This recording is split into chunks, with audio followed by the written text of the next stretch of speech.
Obatalá Ayaguna, el camino sagrado, Pataquín.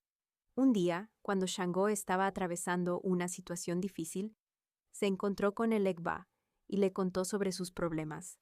A esto, el Egba respondió: «Voy a ver a Obatalá para ver si puede ayudarte a encontrar una solución a tus dificultades».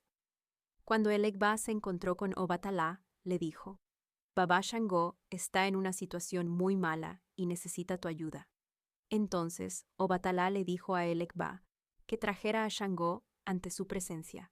Cuando Shango llegó ante Obatalá, éste le dijo: «Te ayudaré a encontrar tu camino». Luego, Obatalá se quitó la capa de 2 colores que llevaba puesta, blanca y roja, junto con sus sandalias y la corona que tenía, la cual estaba hecha de 16 quimbombó.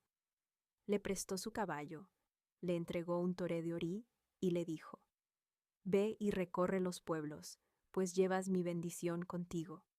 Así lo hizo Shango. Partió montado en el caballo de Obatalá, viajando a través de los pueblos y vendiendo manteca de cacao en su recorrido.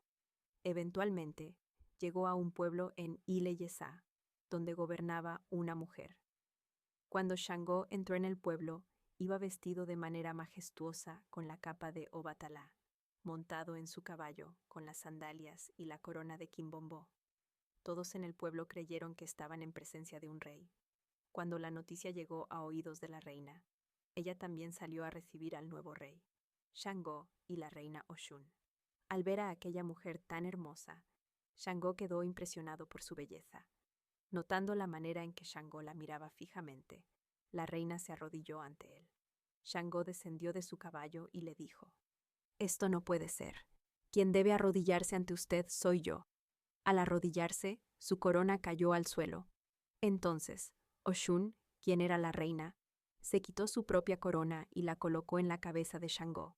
A cambio, Shango le colocó a Oshun la corona de 16 quimbombó, sellando así su unión sagrada en matrimonio.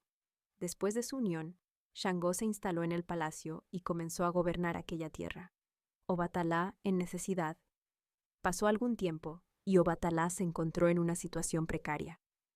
Recordando el favor que le había otorgado a Shango, llamó a el Egba y le dijo: «Ve a dónde está Shango y cuéntale la situación que estoy atravesando, a ver si me ayuda». El Egba viajó hasta el palacio de Shango y le transmitió el mensaje de Obatalá. A esto, Shango respondió: «Tengo muchos asuntos de estado que atender. Obatalá sabe las preocupaciones que esto conlleva, por lo que no puedo ocuparme de nadie en este momento». La ira de Ayaguná. Cuando el Egba regresó con la respuesta de Shango, Ayaguná, un camino de Obatalá, se llenó de furia, lleno de orgullo e ira, irrumpió en el palacio de Shango y le cantó: «Ayaguná varió letu letu pa mi ogue mi asho». Después de cantar esto, llamó ingrato a Shango en múltiples ocasiones. Luego declaró: «Mientras el mundo sea mundo, siempre que tus hijos sean coronados, tendrán que contar conmigo». Secreto sagrado, nota. En secreto se debe descender a consultar a Obatalá para preguntar si es necesario realizar la iniciación en Ifá.